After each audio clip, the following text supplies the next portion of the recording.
You shall love the Lord your God with all your heart, with all your soul, and with all your mind. And you shall love your neighbor as yourself. These two commandments are so important that Jesus said that the whole law and the prophets of the Jewish faith hangs on these two. And I think we could say the same even in our own Catholic faith. Because if we summarize all the laws and teachings of our church, it really just boils down to the two of those: love of God and love of neighbor. Sometimes we tend to think that we can separate the two, as if it's possible to truly love God without loving our neighbor. Anyway, it seems easier to love God, especially if we recognize all the blessings that He constantly gives us.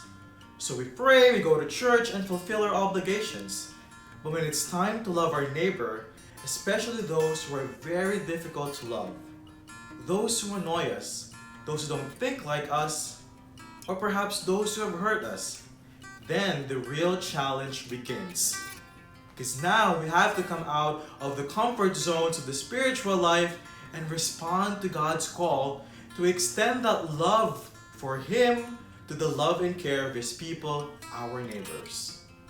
As God sternly reminds us in our first reading from the book of Exodus, if ever you wrong your neighbor and they cry out to me, I will surely hear their cry. And you know what's interesting?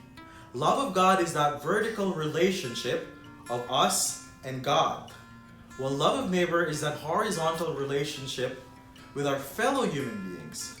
So in the end, what symbol do we have? The cross, God's greatest and most complete act of love for humanity. So friends, like the cross, make your love complete. Love the Lord your God with all your heart, with all your soul, and with all your mind. But also, love your neighbor as yourself.